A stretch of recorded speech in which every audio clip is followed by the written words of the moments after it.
പ്രിയപ്പെട്ട വിദ്യാർത്ഥികളെ, ഈ വീഡിയോയിലൂടെ നമ്മൾ ഡിസ്കസ് ചെയ്യുന്നത് ബ്ലോക്ക് 1-ലെ ഒന്നാമത്തെ unit the advent of Gandhi എന്ന യൂണിറ്റിലെ ഷോർട്ട് നോട്ട്സുകളാണ്. ഒന്നാമത്തെ നമുക്ക് റേഷ്യൽ ഡിസ്ക്രിമിനേഷൻ, വംശീയ വിവേചനം കുറിച്ച് നോക്കാം.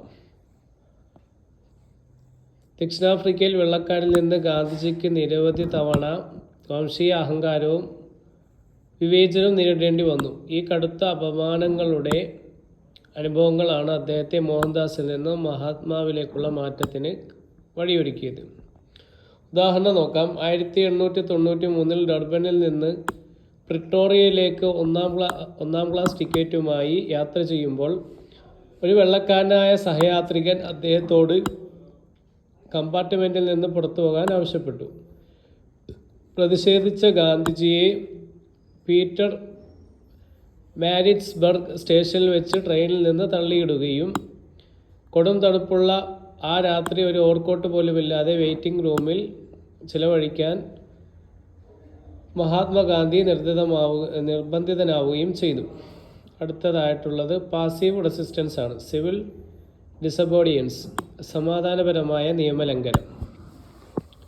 1906 ആരംഭിച്ച ദക്ഷിണാഫ്രിക്കയിലെ ഗാന്ധിജിയുടെ പോരാട്ടത്തിൻ്റെ രണ്ടാം ഘട്ടത്തിലാണ് സമാധാനപരമായ നിയമലംഘനം അഥവാ പാസീവ് റെസിസ്റ്റൻസ് എന്ന തന്ത്രം ഉപയോഗിച്ചത്. എതിരാളികളെ വിട്ടുവീഴ്ച ചെയ്യാൻ നിർബന്ധിതരാക്കിയ വിജയകരമായ ഒരു പരീക്ഷണമായിരുന്നു ഇത്. ഉദാഹരണം നോക്കാം. പോൾ ടാക്സ്, രജിസ്ട്രേഷൻ സർട്ടിഫിക്കറ്റുകൾ തുടങ്ങിയ വിവേചനപരമായ നിയമങ്ങൾക്കെതിരായ ഗാന്ധിജി ഈ രീതി ഉപയോഗിച്ച് പോരാട്ടം നയിച്ചു. ഇതിൻ്റെ ഫലമായി 1914 സർക്കാർ ഇന്ത്യൻ റിലീഫ് ആക്ട് പാസ്സാക്കി.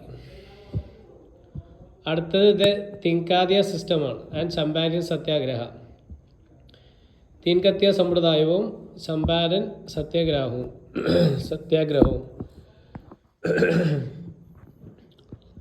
ആദ്യം നമുക്ക് തിൻകാതിയ സത്യാഗ്രഹം നോക്കാം. 19-ാം നൂറ്റാണ്ടിൻ്റെ തുടക്കത്തിൽ ചമ്പാരനിലെ കർഷകരെ അവരുടെ കൈവശമുള്ള ഭൂമിയുടെ 20/3 ഭാഗത്ത് 3/20 നിർബന്ധമായും നിലം കൃഷി ചെയ്യാൻ യൂറോപ്യൻ തോട്ടുടമകൾ നിർബന്ധിച്ചിരുന്ന വ്യവസ്ഥയാണ് തിൻകാത്തിയ.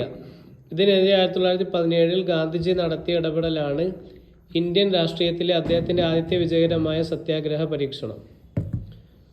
ഉദാഹരണം, ജർമ്മൻ കൃത്രിമ ചായങ്ങളുടെ വരവോടെ നീലത്തിൻ്റെ ആവശ്യം കുറഞ്ഞപ്പോൾ തോട്ടുടമകൾ കർഷകരുടെ മേൽ അന്യായമായി പിഴ ചുമത്തി. ഗാന്ധിജി ഈ പ്രശ്നത്തിൽ ഇടപെടുകയും ബ്രിട്ടീഷ് സർക്കാർ ഒരു അന്വേഷണ കമ്മീഷനെ നിയോഗിക്കുകയും ചെയ്തു. ഇതിൻ്റെ ഫലമായി 1917 ചമ്പാരൻ അഗ്രൈൻ ആക്ട് പാസ്സാക്കുകയും തീൻകത്തിയ സമ്പ്രദായം നിർത്തലാക്കുകയും ചെയ്തു.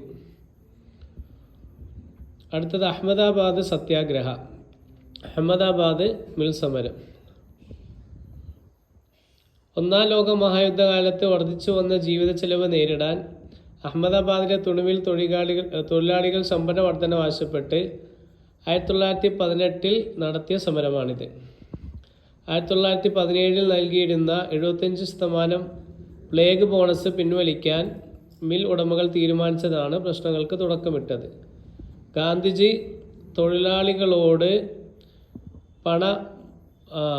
പണി മുടക്കാൻ ആവശ്യപ്പെടുകയും അവർക്ക് കരുത്തു പകരാനായി അദ്ദേഹം നിരാഹാര സമരം ആരംഭിക്കുകയും ചെയ്തു. ഈ സമരം മിൽ ഉടമകളിൽ വലിയ സമ്മർദ്ദമുണ്ടാക്കുകയും ഒടുവിൽ തൊഴിലാളികൾ ആവശ്യപ്പെട്ട 35% ശമ്പള വർധനവ് നൽകാൻ അവർ തയ്യാറാവുകയും ചെയ്തു. അടുത്താണ് ഖേദ സത്യാഗ്രഹം. വിളനാശവും 1917 പ്ലേഗ് രോഗവും കാരണം കടുത്ത ദുരിതത്തിലായ ഗുജറാത്തിലെ ഖേദ ജില്ലയിലെ കർഷകർക്ക് സർക്കാർ നികുതി ഇളവ് നിഷേധിച്ചപ്പോൾ 1918 ഗാന്ധിജിയുടെ നേതൃത്വത്തിൽ നടന്ന കൂട്ടായ പ്രതിഷേധമാണിത്. കർഷകരോട് ഭൂനികുതി അടക്കരുതെന്ന് ഗാന്ധിജിയും ഗുജറാത്ത് സഭയും ആവശ്യപ്പെട്ടു. ഈ സമരം വിജയം കാണുകയും ആ വർഷത്തെയും തുടർന്നുള്ള വർഷത്തെയും നികുതികൾ ഒഴിവാക്കാൻ പിടിച്ചെടുത്ത സ്വത്തുക്കൾ തിരികെ നൽകാനും സർക്കാർ തയ്യാറാവുകയും ചെയ്തു.